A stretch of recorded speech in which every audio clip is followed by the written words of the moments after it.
Let me tell you a little bit of my story of how I learned to balance my family life and my photography business as it grew.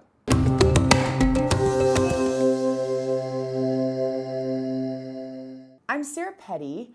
I am a photographer and I'm founder of one of the most profitable photography studios in the United States. And my passion is to help photographers make money and be able to put their family first. They shouldn't have to choose. That's why today is so important to me. This is literally my passion. This is my mission in life, is to help photographers see that they don't have to be the cheapest and discount and grind and work all the time and sacrifice their family to make that money. It just doesn't have to be. I had a dad who was an entrepreneur, but also a college instructor for his whole career. And I had a stay-at-home mom. And so my dad had a lot of flexibility. He could travel. My parents came to my college volleyball games around the country, which was so amazing when most other parents couldn't do that. And I thought, well, I want to do that too. But I felt like my choices were either make a lot of money in corporate or be a stay-at-home mom like my mom. And I really wanted to be both people. So I thought, well, heck, I'll leave my good job as a marketing director at an ad agency, and I'd worked at Coca-Cola, I had my MBA, I had all this training, but I didn't want to leave my babies and never see them. I had newborn twins, you can see them behind me. And then 2 years later, I had another baby. I know, crazy. I had these 3 young babies, and I had to find a way to make money with my photography. And so I left the job, and there I was giving everything away for $75. And I thought, oh my gosh, I can't live this way. Our savings was going down. I was realizing I'm not making enough money to pay the bills, and I don't want to go get that golden handcuff job, right? The one that pays a lot of money, but that you don't want to go to. I did love what I did, but I didn't want to leave my babies. I wanted it all. I wanted the money, and I wanted to put family first. So I'm so glad you're here with me today, because if that's what you want too, like, I'm doing it. It's what I teach in my Business Joy Marketing. It's what I'm here making this video for you for. So please, please, please stay with me. Please listen.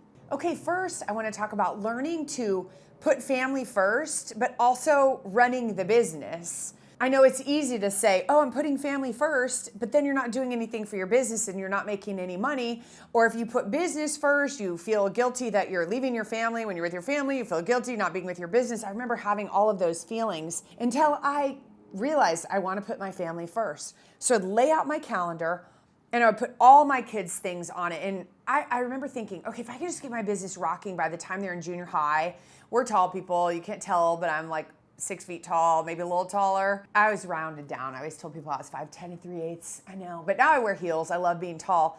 But I knew my kids would be tall. Maybe we'll do sports. So by junior high, I want to get my business rocking. Well, 4th grade, they start basketball at 4 o'clock and sometimes out of town. So I'd have to leave work at 3 o'clock. And so I realized quickly, oh my gosh, I've got to get this figured out. And so I would get their schedule and I put that 3 o'clock Sarah out on all of my days when I wanted to be with my kids, which motivated me because that meant I had to get my business done faster in the times that were available.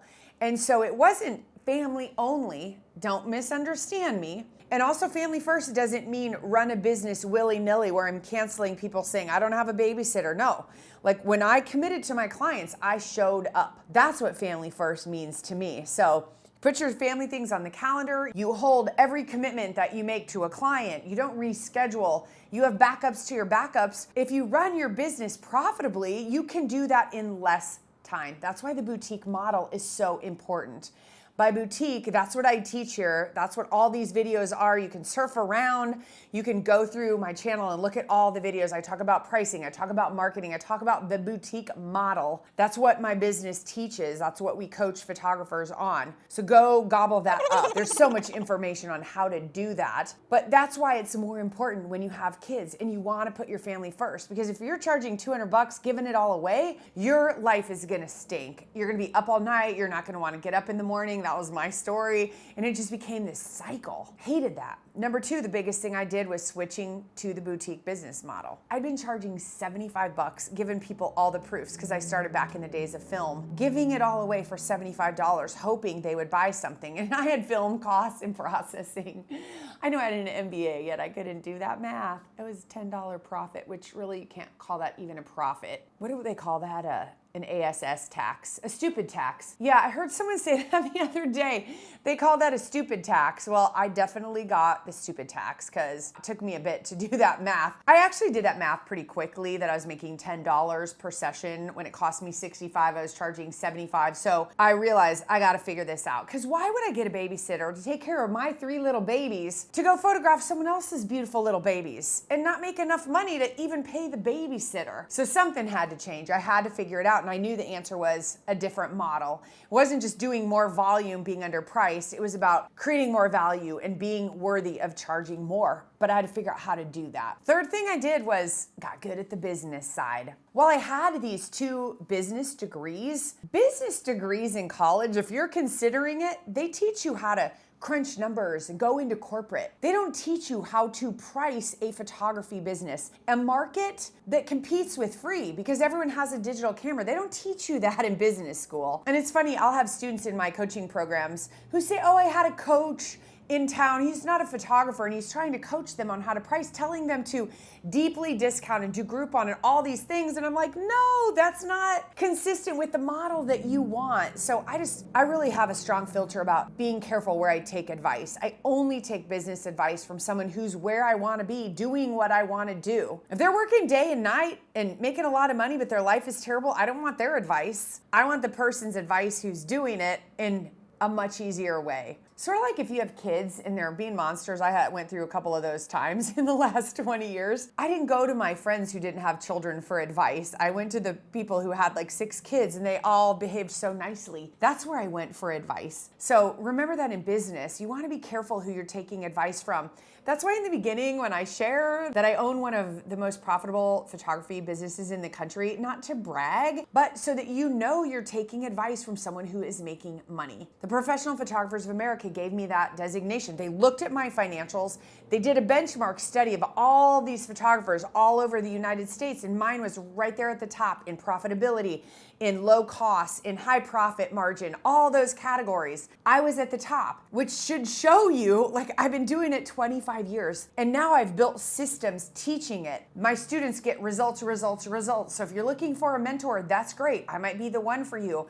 But if it's not me, make sure the person you're learning from is actually doing it. So many people in this industry quit their photography businesses and they're out there selling some course on how to get a ton of Instagram followers or Facebook followers. You barely need to use social media, right? If you're building relationships, because I had to build my business before social media. So I use it, but I use it for photographers. I don't use it to build my photography business because that's a lot of time that it takes. And I know how to get the right clients way easier with a smaller budget. That's what I like to do. And lastly, the answer to what's next in my photography business, can I hire someone? I'm busy, I'm working all the time. Can I build a studio? Can I build a studio in my home? Can I add on to my small current studio? I had to make all of those decisions in my business. And you know what the answer is? Know your numbers. The answers are in the numbers. That's where I geek out. I know, I'm such a numbers nerd, but the answers are in the numbers. So when you look at numbers, I can look at my students' financials and say, you're ready, you're not ready. Here's what your numbers need to look like for you to be ready. Because there's certain benchmarks we look at when building a profitable photography business. Many people have gone before us, so why start from scratch? Let's look at best practices and go build a business by those best practices. And then we can have anything we want. We can buy new equipment, we can hire people, we can build a building, we can make a studio in our home. We can do all of those things, but the answers are in the numbers. They always, always are. So if you're not keeping good numbers, you want to do that. The reality is you're making money when you're doing 3 things: photographing sessions, marketing to bring in more clients, and selling your artwork to your clients, being in that in-person sales presentation. All of the other things, the editing, the retouching, all of those kind of things can be outsourced and worked into your costs very easily. So you're doing the 3 most profitable things. Those are the fun things. If you don't like them, you haven't learned how to do them properly. You will like them.